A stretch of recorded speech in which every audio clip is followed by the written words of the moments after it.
आज हम ऋग्वेद की रहस्यमयता के 11वें सोपान पर हैं। पिछली 2 किस्तों में हमने भाषा की व्याप्ति, उत्पत्ति आदि पर विचार किया था। आज हम लिपि की उत्पत्ति के विषय में बात करेंगे। कुछ लोगों का विचार है कि ऋग्वेद के कवि लिखना नहीं जानते थे, निरक्षर थे, और इसकी हद तो यह थी कि वे लंबे समय तक बताते रहे कि वे गोपालक थे, चरवाही करते थे, और फिर उलटबांसी भी सुनाते रहे कि वे दार्शनिक थे, और ऐसे दार्शनिक जो केवल भारत में पैदा हो सकते हैं, और वह भी उस जमाने में, प्राचीन काल में। अर्थात उनको नकारने के लिए उनको दार्शनिक बना दिया गया, और साथ ही ये बताया गया कि उनकी बहुत सारी रचनाएं चाइल्डिश हैं, बस कहानी है। परंतु वो श्रेय वर्तमान में लोगों को नहीं दिया गया, सिर्फ उसका उपयोग किया गया। खैर, हम उस पर नहीं जाते क्योंकि उनकी ज़रूरत थी, उन्होंने ऐसा किया। परंतु हमारी क्या ज़रूरत थी कि हम उनकी बातों को मान बैठे। मैंने संस्कृत के आचार्यों, पहुँचे हुए लोगों को यह कहते सुना है कि ऋग्वेद के समय में लोग लेखन से परिचित नहीं थे, जबकि लेखन का इतना स्पष्ट विवरण ऋग्वेद में मिलता है जितना किसी भी कृति में, इस तरह की कृति में तो संभव ही नहीं है। और इसके बाद भी जिनकी ज़रूरत थी उन्होंने नकारा, जिनको अपनी ज़रूरत थी उनकी महिमा को, ऋषियों को, उनके ज्ञान को समझने के लिए, वे स्वयं भी उनको नकारते रहे, जैसे निरक्षर होना तत्व ज्ञान का एकमात्र स्रोत हो। खैर, एक सज्जन हुए हैं, बहुत बड़े विद्वान, उन्होंने डेविड डिरिंजर, तो उन्होंने एक किताब लिखी अल्फ़ाबेट, और लिपि के विकास में बहुत प्राथमिक अवस्था से कैसे कैसे लिपि विकसित हुई है और कहाँ तक पहुँची है, इस पर उनका बड़ा आधिकारिक ग्रंथ है, जो कई बार बदला गया और अंत में बहुत स्थूलकाय आर्ट पेपर छपा था, और आप लोगों में से भी बहुत से लोगों ने उसे देखा होगा। जिस प्राथमिक अवस्था से लेकर विकसित अवस्था तक का उल्लेख उन्होंने किया है, वह केवल भारतवर्ष में मिलता है। वो भीमबेटका से लेकर, हड़प्पा की लिपि से लेकर और ब्राह्मी तक मिलता है, और उसका आगे विकास भी, सतत विकास, सतत परिवर्तन, इसकी ओर लोगों ने ध्यान नहीं दिया। हमारे यहाँ एक कथा चलती है, और वो थोड़ी सी प्रशंसा और थोड़ी सी निंदा के रूप में चलती है कि ब्रह्मा ने जितनी चीज़ें बनाई थी, उन्हीं की सृष्टि कुछ घटिया किस्म की, उसे अवतर किस्म की विश्वामित्र ने की। उसको विश्वामित्री सृष्टि कहा भी जाता है। विश्वामित्र ने किस चीज़ की सृष्टि की थी? भाषा की सृष्टि तो कर नहीं सकते, वस्तुओं की सृष्टि कर नहीं सकते। लोगों ने गढ़ लिया कि अमुक चीज़ें विश्वामित्र की बनाई हुई हैं। उन्होंने समस्त सृष्टि, पैरेलल सृष्टि बनाई, और वह भाषा के लिखित माध्यम से ही हो सकता है। वही ऋषि विश्वामित्र अपनी एक ऋचा में 3रे मंडल के कवि हैं वो, और 53वें सूक्त में सरपरी वाक, ससरपरी वाक की बात करते हैं, और जिसे उन्होंने यमदग्नि से ग्रहण किया था, पाया था। ससरपरी या यमदग्नि दत्ता, ऐसी भाषा भाषा तो किसी व्यक्ति से नहीं सीखी जा सकती। एक व्यक्ति से केवल लिखना सीखा जा सकता है। तो एक अमूर्त, अपर्याप्त आइडियोग्राफ जैसी लिपि पद्धति को उन्होंने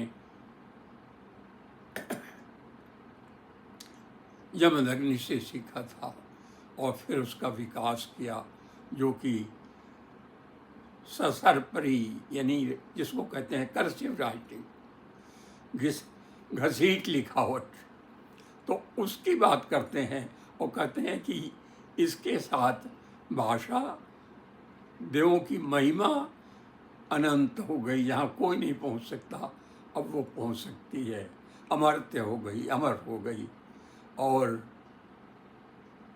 उसके कारण मंत्र अमर हो गए। ये 3 सूक्तों में, 3 ऋचाओं में यह उल्लेख आया है। ससरपरी यानी लिखना ही नहीं जानते थे, जो कोमल,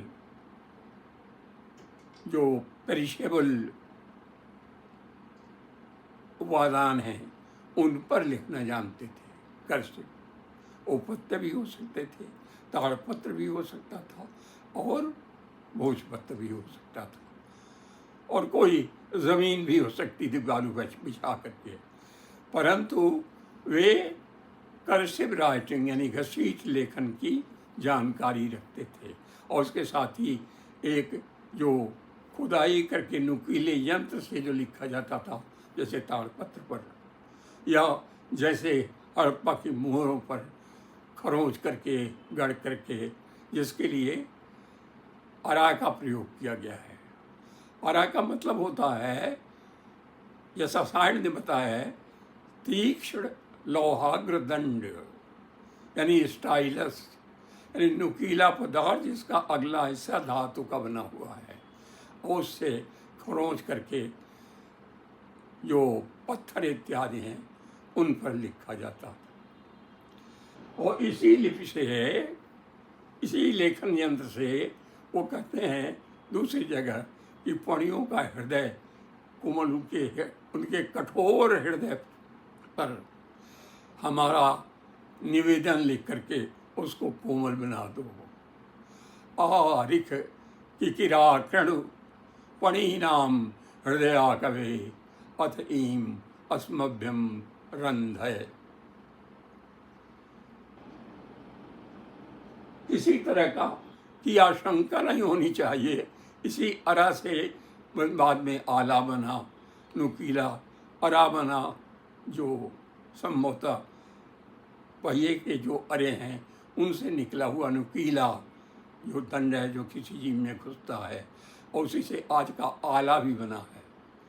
तो वह नुकीला चीज़, वह नुकीला यंत्र जिससे लिखा जाता था, आरिख किकिरा कृणु पणीनाम हृदया कवे अथ ईम अस्मभ्यम रंधय।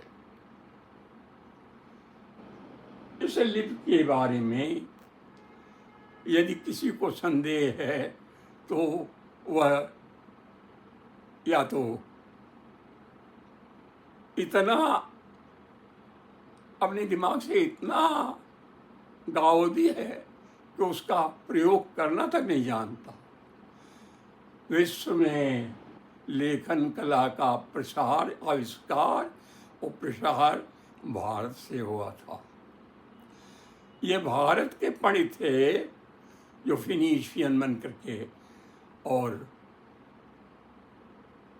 भूमध्य सागर के पूर्वी तट पर पहुँचे थे, और जिनके माध्यम से विलियम जोन्स ने भी बताया है कि इटली और ग्रीस के लोग साक्षर हुए थे, आधुनिक हुए थे, नई कलाओं से अवगत हुए थे, और एस्ट्रोनॉमी और नौचालन से परिचित हुए थे, उन्होंने उनको पहली बार सभ्य बनाया था। और उन्हीं की लिपि, जिसको कहते हैं अल्फ़ाबेट, वह उस क्षेत्र में पैदा हुई थी, जिससे 3-4 लिपियां अलग अलग विकसित हुई हैं। मैं अपनी बात नहीं कर रहा हूँ, यह स्वयं विलियम जोन्स ने कहा था कि जो पर्शियन है, अरबिक है, वह लिपि भी उसी से विकसित हुई है। जो यहूदी लिपि है, हिब्रू, वह भी उसी लिपि का विकास है। और जो लातिन का अल्फ़ाबेट है, जिसको दूसरे रूप में ग्रीक में इस्तेमाल किया गया है, तीसरे रूप में रूसी में इस्तेमाल किया गया है, वह भी उसी से विकसित हुई है। तो पश्चिम जो सभ्य जगत है, वहाँ पश्चिम से लेकर के पूरब तक लिपि का विकास भारतीयों ने किया था। और उस लिपि का ही नया रूप चलता रहा। उस अंतरकाल का कोई अवशेष हमारे यहाँ नहीं है, क्योंकि हड़प्पा सभ्यता के समाप्ति के बाद ठोस पदार्थों पर लिखना बंद हो गया, जीवन दुष्कर हो गया। फिर भी लेखन जारी रहा, और बाद में जितने भी उल्लेख मिलते हैं, सभी में लिखने का जिक्र आता है, संहिताओं में आता है, जिसमें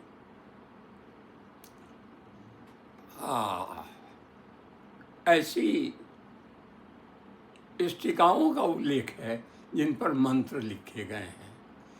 इन जिसको कहते हैं क्या नाम भूल रहा है इस समय, लेकिन उनको इसमें गायत्री मंत्र, जगती मंत्र और जो अनुष्टुप, इन मंत्रों को लिखने की चर्चा है। ज्योतिषोम इष्टिका। और यदि हम कहना चाहें तो कह सकते हैं कि हड़प्पा की जो ठीकरे हैं, जो जिनको हम मुहर कहते हैं, वे ज्योतिषोम इष्टिका हैं, यानी जिन पर लेखन का काम किया गया है। मैं समझता हूँ कि आप लोग यदि इसे समझ पाए हों तो इसे स्वीकार करते हुए पूरे विश्वास से आपको लिखना चाहिए, कहना चाहिए। और यदि आपको कोई आशंका हो तो लिखित रूप में मुझसे प्रश्न करना चाहिए, जिनका उत्तर मैं लिखित रूप में दूंगा। आज यहीं पर अपनी बात समाप्त करता हूँ, और मेरा विचार है कि आप इसको शेयर करेंगे, इसको अधिक से अधिक मित्रों तक पहुंचाने का प्रयत्न करेंगे, क्योंकि इसके विषय में बहुत ही उलझन है। बड़े बड़े आचार्य, हिंदी के बड़े बड़े विद्वान यही मानते हैं कि उसका श्रुति नाम है, इसलिए ऋग्वेद श्रुत परंपरा से आया हुआ है, श्रुत परंपरा से नहीं आया हुआ है। ऋग्वेद में भी लिखा है कि हम जो कुछ लिखते हैं, जो कुछ कहते हैं, वह श्रुत परंपरा से आया है। द्वे श्रुति अशृण्वन् पितॄणाम् अहम् देवानाम् उत मर्त्यानां ताभ्याम् इदं विश्वरेजति समेति तन् क्या है तेषां पितरा मातरा च। तो हमारे जो सृष्टि का विधान है, विश्व विधान है, जगत है, उसकी श्रुतियाँ मैंने सुनी हैं, कहानियाँ सुनी हैं, इतिहास सुना है, और अपने पितरों के बारे में भी उसी सुना है। जो हमारा ज्ञान जगत है उसी तक सीमित है और उसी में समाहित है। उसको जान लेने के बाद हम अपने पूरे इतिहास से परिचित हो जाते हैं। इसको कई तरह से दोहराया गया है, हमारे पास समय नहीं है कि उसको बार बार दोहरा सकें। मेरा निवेदन है कि आप इसे लाइक करें, और दूसरों तक पहुंचाने का प्रयत्न करें।